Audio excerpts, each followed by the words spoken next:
ಇದೀಗ ನೋಡ್ತಾ ಇರ್ಬೋದು ನೀವು, ನೀಟ್ ಪ್ರಶ್ನೆ ಪತ್ರಿಕೆ ಸೋರಿಕೆ ಯಾವ ರೀತಿ ದೇಶದಲ್ಲಿ ಕಿಚ್ಚನ್ನ ಹೊತ್ತಿಸಿದೆ ಅಂತ ಏನ್ ಹೇಳ್ತೀರಿ ಸರ್ ಇದ್ರ ಬಗ್ಗೆ? ಸರ್, ಇದು ಮೊದಲಿನವಾಗಿ ಅವರು ಏನ್ ಕೇಳ್ತಾ ಇದ್ದಾರೆ, ನಮ್ಮ ಯುವಕರು ಭವಿಷ್ಯ ಕೇಳ್ತಿರೋದು.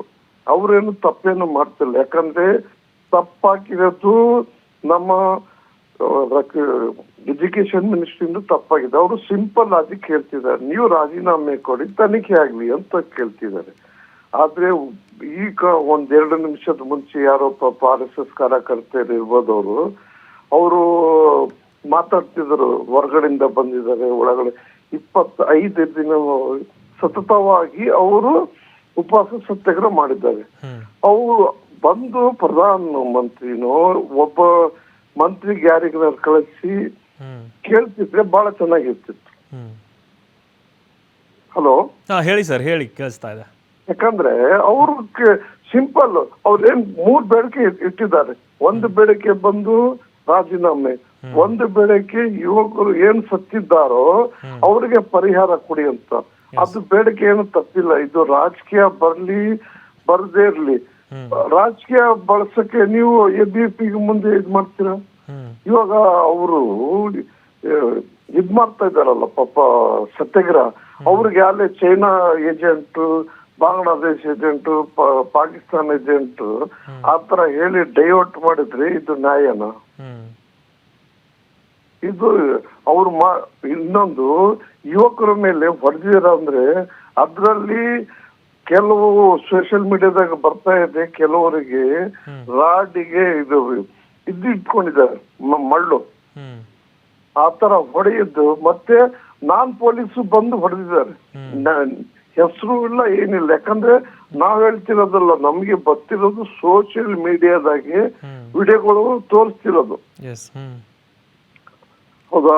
ಅದೇ ಅಂದ್ರೆ ನೀವ್ ಹೇಳೋದು ಸರ್ಕಾರ ಕರೆಕ್ಟ್ ಆಗಿ ಪ್ರತಿಕ್ರಿಯೆ ಮಾಡಿದ್ರೆ ಈ ಹಿಂಸಾಚಾರ ಆಗ್ತಾ ಇರ್ಲಿಲ್ಲ ಅಂತ? ಹೌದು, ಸತ್ಯ ಸರ್. ಯಾಕಂದ್ರೆ ಈಗ ನೋಡ್ರಿ, ಅವರು ಮೆಟ್ರೋ ಬಂದ್ ಮಾಡಿದ್ದಾರೆ.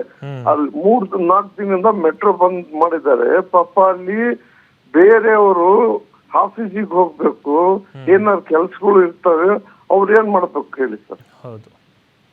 ಯಾಕಂದ್ರೆ ಬೇರೆ ಹತ್ರ ಡೈವರ್ಟ್ ಆದ್ರೆ ಇದಾಗ್ಬಿಡುತ್ತೆ. ಇವ್ರು ಕೆಲವರು ಕೇವಲ ಬಿಜೆಪಿ ಏನ್ ಹೇಳ್ತಾರೆ ಅಂದ್ರೆ ಪಾಕಿಸ್ತಾನ ಬಾಂಗ್ಲಾದೇಶ, ಇದು ಪಾಕಿಸ್ತಾನ ಬಾಂಗ್ಲಾದೇಶದಲ್ಲ ವಿಚಾರ, ಇದು ನಮ್ಮ ಇಂಡಿಯಾದ ವಿಚಾರ, ಯುವಕರ ವಿಚಾರ. ಇವರು ಡಾಕ್ಟರ್ ಆದ್ರೆ ನಮ್ಮಂತ ಬಡವರಿಗೆ ಇದ್ ಮಾಡ್ತಾರೆ ಸರ್. ಏನು ತಪ್ಪು ನನ್ನ ಅನಿಸಿಕೆ ಏನಿದೆ ಸರ್, ಅವ್ರ ಬೇಡಿಕೆ ಇದೆಲ್ಲ 100% ಕರೆಕ್ಟ್ ಇದೆ ಸರ್. ಸರಿ ಮೆಹಬೂಬ್ ಅವರೇ, ಥ್ಯಾಂಕ್ ಯು TV5 ಜೊತೆ ಮಾತನಾಡಿದಕ್ಕಾಗಿ. ಸಚಿವರು ಧರ್ಮೇಂದ್ರ ಪ್ರಧಾನ್ ರಾಜೀನಾಮೆಗೂ ಕೂಡ ಪಟ್ಟನ್ನು ಹಿಡಿತಾ ಇದ್ದಾರೆ. ಇದೀಗ ರಾಹುಲ್ ಗಾಂಧಿ ಅವರ ಟ್ವೀಟ್ ಅನ್ನು ಕೂಡ ನೀವು ನೋಡಿರ್ಬೋದು. ಅವರು ಕೂಡ ವಿದ್ಯಾರ್ಥಿಗಳ ಬೇಡಿಕೆಗಳೇನಿದ್ದಾವೆ ಅವುಗಳನ್ನು ಮುಂದಿಟ್ಟಿದ್ದಾರೆ. ಶಿಕ್ಷಣ ಸಚಿವ ಧರ್ಮೇಂದ್ರ ಪ್ರಧಾನರನ್ನು ವಜಾಗೊಳಿಸ್ಬೇಕು, ನೀವು ಪ್ರಧಾನಿಯಾಗಿ ವಿದ್ಯಾರ್ಥಿಗಳ ಕ್ಷಮೆ ಕೇಳಬೇಕು, ವಿದ್ಯಾರ್ಥಿಗಳ ಮೇಲೆ ಹಲ್ಲೆಯನ್ನು ಮಾಡಿದಾರಲ್ಲ ಅವ್ರ ಮೇಲೆ ಕ್ರಮವನ್ನು ಕೈಗೊಳ್ಳಬೇಕು. ರೀಸೆಂಟಾಗಿ ನೀವು ಟ್ವೀಟನ್ನು ಮಾಡಿದ್ದೀರಿ, ವಿದ್ಯಾರ್ಥಿಗಳ ಕಲ್ಯಾಣ ಮತ್ತು ವಿದ್ಯಾರ್ಥಿಗಳ ಭವಿಷ್ಯ ಮುಖ್ಯ ಅಂತ. ಬಟ್ ಆ ವಿದ್ಯಾರ್ಥಿಗಳ ಭವಿಷ್ಯವನ್ನು ಹಾಳು ಮಾಡಿದವರೇ ನೀವು. ಅದಕ್ಕೆ ರಕ್ಷಣೆ ಏನು? ಈ ನೀಟ್ ಪ್ರಕರಣ ಏನಾಗಿದೆ ಆ ಸೋರಿಕೆ ಪ್ರಕರಣಕ್ಕೆ ಪ್ರೋತ್ಸಾಹವನ್ನು ಕೊಟ್ಟವರೇ ನೀವು, ಅದರಲ್ಲಿ ತಪ್ಪಿತಸ್ಥರೇನಿದ್ದಾರೆ ಅವರಿಗೆ ರಕ್ಷಣೆ ಮಾಡಿದವರೇ ನೀವು ಅಂತ ಇದೀಗ ಟ್ವೀಟ್ ಮೂಲಕ ರಾಹುಲ್ ಗಾಂಧಿಯವರು ಪ್ರಧಾನಿ ಮೋದಿ ಅವರಿಗೆ ಕುಟುಕಿದ್ದಾರೆ.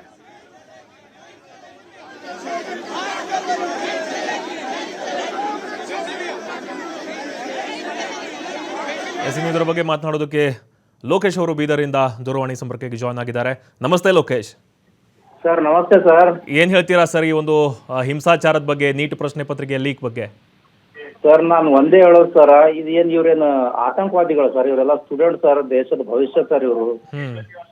ಇವ್ರ ಬಗ್ಗೆ ಕ್ರೂರವಾಗಿ ನಡ್ಕೋತಾ ಇದಾರೆ ಸರ್ ಇವರು. ಏನಿದು ಸರ್ ಸರ್ಕಾರ ಏನಿದು ಏನ್ ಮಾಡ್ತಾ ಇದೆ ಸರ್ ಇದು? ಅಂದ್ರೆ ಸರ್ಕಾರದ ತಪ್ಪಂತೀರಾ, ಇನ್ನು ಯುವಕರು ಈ ತರ ಮಾಡ್ತಿರೋ ತಪ್ಪಂತೀರಾ ನೀವು? ಅಲ್ಲ, ಸರ್ಕಾರ ತಮ್ಮ ಭವಿಷ್ಯಕ್ಕಾಗಿ ಸರ್ ಅವರು ರೋಡಿಗಿಳಿದಿದ್ದಾರೆ ಸರ್, ಬೀದಿಗಿಳಿದಿದ್ದಾರೆ ಸರ್. ಓಕೆ. ಅವ್ರೇನ್ ಯಾವುದೇ ರಾಜಕೀಯವಾಗಿ ಇಳಿದಿಲ್ಲ ಸರ್. ಇದು ತುಂಬಾ ಸರ್ ಘೋರ ಅಪರಾಧ ಅಂತೀವಿ ಸರ್ ನಾವು. ಸರ್ಕಾರ ಅವ್ರಿಗೆ ಸರಿಯಾದ ಸ್ಪಂದನೆಯನ್ನು ಮಾಡ್ಬೇಕು ಅಂತ. ಹೌದು ಸರ್. ಈಗ ಅವ್ರೇನು ಏನ್ ಕೇಳ್ತಾ ಇದಾರೆ ಸರ್, ಅವರು ನೀಟ್ ಹಗರಣ ಅದ್ರ ಬಗ್ಗೆ ತನಿಖೆ ಮಾಡಿ ಅಂತ ಕೇಳ್ತಾ ಇದಾರೆ ಸರ್. ಅದನ್ನ ಬಿಟ್ಟು ಮತ್ತೇನ್ ಅಲ್ಲ ಸರ್ಕಾರ ಕೂಡ ಹೇಳ್ತಾ ಇದೆಯಲ್ಲ, ಸರ್ಕಾರ ನಾವು ತನಿಖೆಯನ್ನ ಮಾಡ್ತಿದೀವಿ ಅಂತಾನೆ ಹೇಳ್ತಾ ಇದೆ. ಬಟ್ ಇವರು ಮೇನ್ ಆಗಿ ಹೇಳ್ತಾ ಇರೋದು ಶಿಕ್ಷಣ ಸಚಿವರು ಇದನ್ನ ಹೊಣೆ ಹೊತ್ತು ರಾಜೀನಾಮೆಯನ್ನು ಕೊಡ್ಬೇಕಂತ. ಖಂಡಿತ ಸರ್. ಈಗ 20 ದಿವಸ ಆಯ್ತು ಸರ್, ಅವ್ರು ಯಾರಾದ್ರೂ ಬಂದು ಜನರಿಗೆ ಇವರು ಸ್ಟೂಡೆಂಟ್ಸ್ ಗಳಿಗೆ ಏನಾದ್ರು ಕೇಳಿದಾರೆ ಸರ್? ಯಾರು ಬರ್ದಿಲ್ಲ ಸರ್. ಇಷ್ಟು ಹಿಂಸೆ ಆಗ್ತಾ ಇದೆ ಸರ್ ಹುಡುಗರಿಗೆಲ್ಲ. ಓಕೆ ಸರಿ, ಥ್ಯಾಂಕ್ ಯು ಲೋಕೇಶ್, TV5 ಜೊತೆ ಮಾತನಾಡಿದ್ದಕ್ಕಾಗಿ.